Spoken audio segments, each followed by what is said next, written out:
Halo teman-teman ATLM Indonesia, terutama ATLM yang menduduki jabatan Peranata Laboratorium Kesehatan terampil jenjang penyelia. Kali ini kita membahas perencanaan kegiatan. Nah ini terdiri dari dua bagian.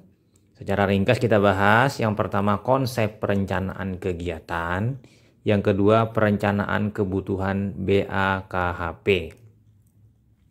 Nah, materi ini pernah saya bawakan dalam pelatihan jabatan fungsional Peranata Labkes terampil jenjang penyelia di Bapelkes Banjarbaru. Mari kita simak materinya di channel ATLM Indonesia ini. Oke, kita mulai dengan perencanaan.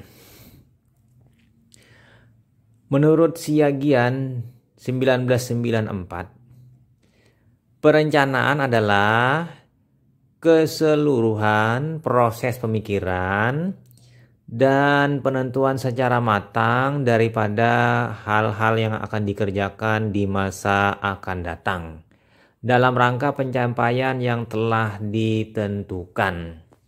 Jadi maksudnya kita sudah menjalani di tahun ini, di akhir tahun, lalu di akhir tahun kita menyiapkan perencanaan untuk di tahun yang akan datang. Sesuai dengan hasil yang telah kita kerjakan, termasuk nanti kenaikan jumlah volume pasien dan penggunaan bahan habis pakai. Ini menjadi sebuah indikator bahwa kita merencanakannya lebih banyak atau nanti ada penurunan lebih sedikit. Dan tiap parameter nanti ada fluktuasi. Ternyata lebih banyak pemakaian regen widal, berarti nanti regen widal kita akan mengalami kenaikan pemesanan atau pembelian bahan habis pakai. Atau misalnya pemeriksaan LED tidak banyak dilakukan, berarti nanti ada penurunan pemesanan perencanaan alat dan bahan habis pakai untuk LED. Nah, ini kira-kira seperti itu teman-teman. Nah, perencanaan itu apa sih? Nah, pertama, secara konsep umum, apa yang akan dilakukan? Apa yang akan dilakukan di tahun depan? Kemudian, mengapa harus dilakukan? Apa? Why? Kemudian lagi, kapan melakukan apa? When? Kemudian di mana melakukan apa, where, kemudian siapa yang melakukan apa, who, dan yang terakhir bagaimana cara melakukan apa, how. Jadi ada 6 pertanyaan yang harus dijawab dalam tahap proses perencanaan di organisasi laboratorium. Ini terutama bagi teman-teman yang bekerja di puskesmas dan juga di rumah sakit atau di unit pelayanan lain, misalnya laboratorium kesehatan, karena ini terkait dengan PNS yang bekerja sebagai ASN dalam menduduki jabatan fungsional Peranata Laboratorium Kesehatan terampil jenjangnya yang penyelia. Berarti ini pangkat yang paling tertinggi atau jabatan paling tertinggi dari D3 Teknologi Laboratorium Medik atau analis kesehatan. Oke, lanjut kita masuk di perencanaan laboratorium. Perencanaan kegiatan laboratorium adalah kegiatan awal yang strategis untuk menetapkan program kerja laboratorium berdasarkan analisis keadaan dan kebutuhan yang sudah teridentifikasi. Kemudian, perencanaan kegiatan laboratorium dilaksanakan sekurang-kurangnya 1 kali setiap sebelum 1 tahun, biasanya di 1 kali, bisa juga mungkin 2 kali kalau memang ada perubahan anggaran. Kemudian pengajuan perencanaan dilakukan di akhir tahun pada bulan Desember, namun ada juga nanti yang di bulan November, tergantung nanti pengajuannya atau persiapan perencanaannya di bulan apa. Awal bulan Desember mungkin atau akhir November. Untuk anggaran tahun depan. Nah, kenaikan pemakaian BAKHP, bahan alat kesehatan habis pakai, ini yang kita pakai biasa sehari-hari di laboratorium, dapat dianalisis berdasarkan pemakaian tahun ini. Dan ditambahkan 5% sebagai tambahan. Nanti kita analisis kenaikannya berapa lalu dinaikkan. Setelah dinaikkan lalu ditambah nanti misalnya 5% tambahan sebagai tambahan buffer stok. Kalau ada lonjakan. Kemudian sisa stok BAKHP juga diperhitungkan untuk persiapan pengadaan bahan dan alat kesehatan habis pakai. Jadi diperhitungkan nanti sisa stoknya, karena dari sisa stok ini kan nanti bisa dipergunakan kembali di awal tahun sementara menunggu anggaran belum turun. Nah, juga di situ nanti kalau memang ada teman-teman yang sudah arahnya sebuah rumah sakit yang luas pelayanannya dan sudah banyak menggunakan regensia dengan volume dan harga yang relatif besar, kadang-kadang sebuah pelayanan publik itu ada proses yang namanya pembelian sifatnya ngutang atau berutang 20 hari jatuh tempo, dan itu nanti ada perjanjian utang atau piutang. Nanti diutang piutangnya berapa sementara belum dapat diselesaikan pembayarannya karena anggaran belum turun. Nah, ini ada juga nanti seperti itu teman-teman. Jadi tinggal ngitung berapa total piutang. Nah, lanjut kita ke tahapan perencanaan. Apa saja yang dilakukan? Pertama, identifikasi masalah, yaitu mendapatkan gambaran menyeluruh masalah yang dihadapi, melihat kesenjangan antara yang dicapai dan kenyataan. Kemudian yang kedua, analisis masalah. Ini menetapkan faktor penyebab timbulnya masalah. Kemudian yang ketiga, perumusan tujuan dan sasaran. Upaya mengurangi masalah yang akan dicapai dalam kurun waktu terdiri sasaran populasi dan sasaran pencapaian program.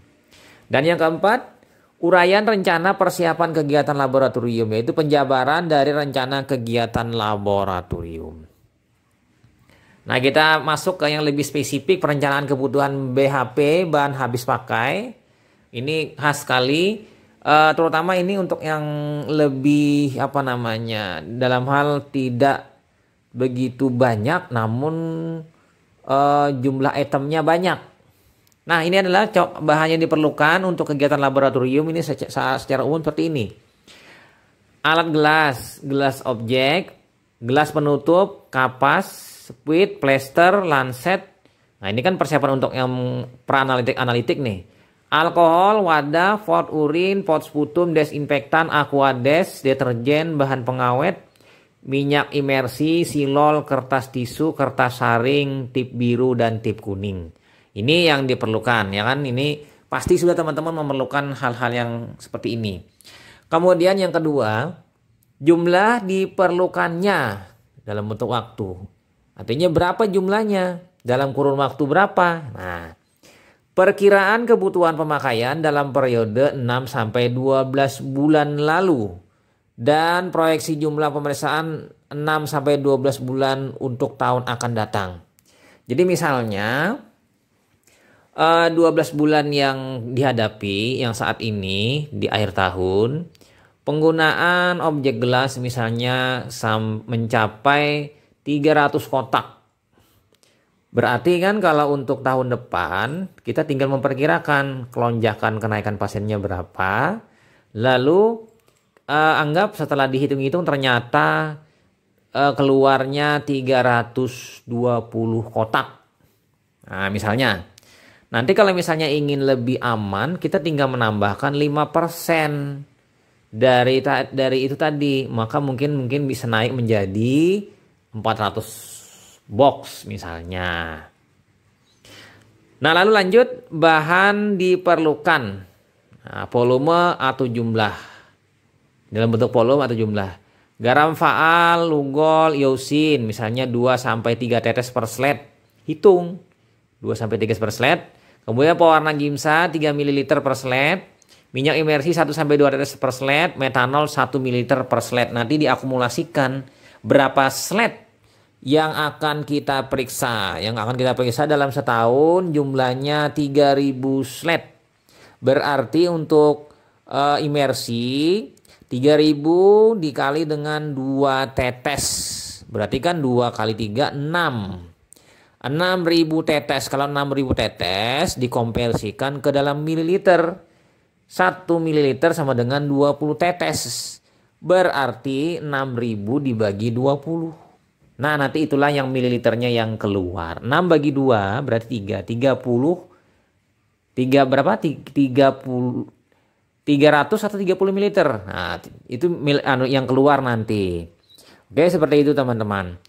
Nah, lanjut lagi teman-teman di perencanaannya, yaitu jumlah bahan yang diperlukan atau target pasien. Nah, ini pasiennya ini. Perkiraan kebutuhan pemakaian sesuai dengan target pasien per bulan. Jadi per bulan sebulannya berapa, nanti dikalikan 12 bulan. Misal 50 slide, maka GIMSA 3 ml per slide. Artinya dikali 50, dapatnya 150 ml per bulan untuk 50 slide. Satu bulannya kalau misalnya 1 tahun dikali 12 bulan. Nah, ini penting untuk perhitungannya. Nah, lanjut lagi teman-teman.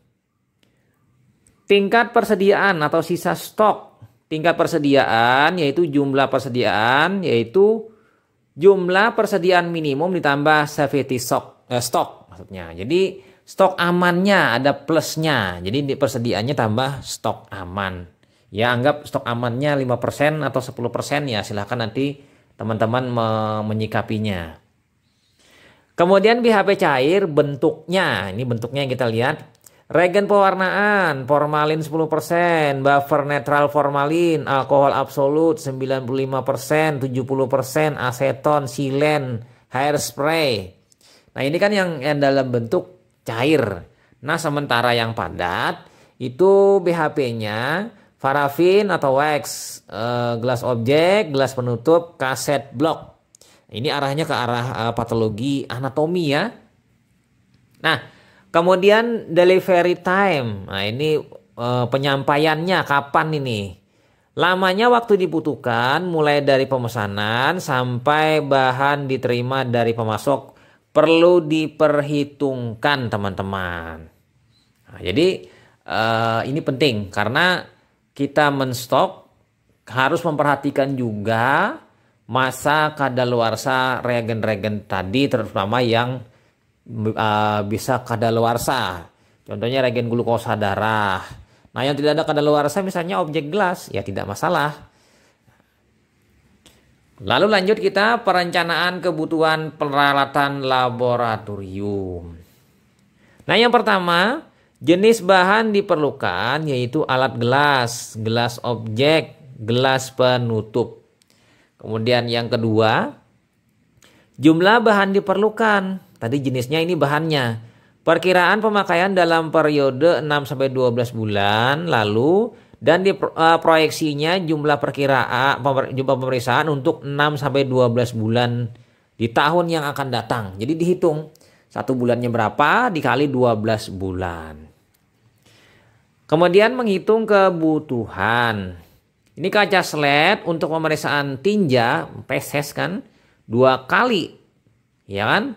Untuk 1 pasien dikali dengan jumlah target. Misalnya targetnya sudah pasiennya 50. Ya sudah 50 dikali 2 berarti 100 yang akan kita rencanakan. Misalnya ini kan hitungan perkiraannya seperti itu, tergantung kita ingin berapa nilai targetnya yang akan kita dapat. Kemudian jenis peralatan. Nah, ini ke arah patologi anatomi ya. Tisu prosesor, alat untuk memproses jaringan, sudah dipersiapkan agar dapat dibuat sebagai blok parafin dengan kaset. Nah, ini juga dilihat jenis peralatannya. Kemudian yang perlu diperhatikan lagi pengaksud atau tujuannya. Pengadaan untuk pengembangan pemeriksaan baru. Nah, ini maksudnya untuk pengembangan baru. Anggaplah di laboratorium belum pernah pemeriksaan HBsAg. Artinya kita nanti mengadakan persiapan pemeriksaan HBSAG perencanaan. Nah, ini untuk pertama kalinya nanti di launching di apa namanya di laboratorium ya, sebelum-sebelumnya ya harus disosialisasikan dengan pihak dokter atau klinisi selaku pengguna pelayanan laboratorium bahwa kami sudah ada HBSAG. Silakan dimintakan pemeriksaannya bila memang ada pemeriksaannya dan memang kecurigaan ke arah hepatitis virus B misalnya. Kemudian atau pengadaan untuk melengkapi atau mengganti alat yang rusak atau habis. Nah, ini juga penting. Ini tujuannya untuk melengkapi atau mengganti yang rusak. Nah, dari kegiatan-kegiatan tadi, teman-teman di peran atau laboratorium kesehatan terampil penyelia, misalnya pangkatnya sudah pangkat 3C atau 3D, 10 rencana itu maka PLK terampil penyelia dapat angka kredit 0,005, ya kecil kan 10. Tapi kalau misalnya lebih dari 10 nanti tinggal dikalikan saja, nanti akan naik jumlah yang didapat. Kemudian kita masuk ke formulir rencana kebutuhan BHP. Nah, ini ada formulirnya teman-teman. Jadi kalau mulai formulirnya ini tinggal kita membuatnya dalam bentuk file atau sudah dalam bentuk printout, terdiri dari nomor, jenis bahan diperlukan, target pemeriksaan, jumlah bahan diperlukan, kemudian biaya. Ini ada di ini. Alangkah baiknya memang dalam bentuk file yang sudah diketik. Jadi ada rentetannya. Bagus lagi per bidang. Pertama hematologi, kemudian kimia klinik, yang ketiga parasit, kemudian yang keempat IMSER, dan kelima bakteri. Kemudian bisa 6 misalnya patologi anatomi, tapi patologi anatomi kan mungkin terpisah dalam hal penganggaran, misalnya seperti itu. Nah, lanjut. Selanjutnya situ ada lagi nomor, jenis bahan diperlukan, target pemeriksaan, jumlah bahan diperlukan, katalog. Bila ditambahkan katalog, ini sebagai katalognya supaya lebih spesifik dan jelas sesuai dengan yang akan kita inginkan. Karena katalog itu ada nomornya dan dari nomor itu kita bisa melihat komposisi atau volume kemasan yang dibuat oleh vendor. Nah, ada lagi selanjutnya yaitu nomor, jenis alat. Nah, itu kan bahan tadi, ini alat diperlukan, target pemeriksaannya apa, jumlah bahan diperlukannya, kemudian biayanya. Ini juga dibuat dalam bentuk formulir tabel seperti hal ketentuan 3 ini. Nah, bisa juga ini saya contohkan seperti ini. Contoh rencana anggaran belanja laboratorium seperti ini. Biaya administrator kantor, yaitu biaya bahan habis pakai laboratorium, biaya apa saja didaftarkan semuanya satu persatu. Kemudian jumlahnya berapa, kemasannya dalam bentuk apa, rupiahnya berapa, lalu totalnya berapa.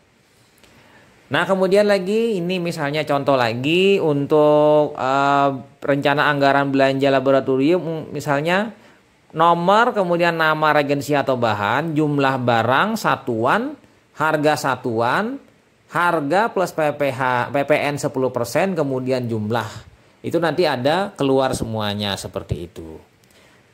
Nah, kira-kira seperti itu saja teman-teman perencanaan kegiatan PLK penyelia bagi teman-teman yang menduduki jabatan fungsional sebagai ASN atau PNS di sebuah rumah sakit atau laboratorium kesehatan atau di puskesmas. Semoga bermanfaat dan sampai jumpa di video-video selanjutnya. Saya Ahmad Le pamit. Bye.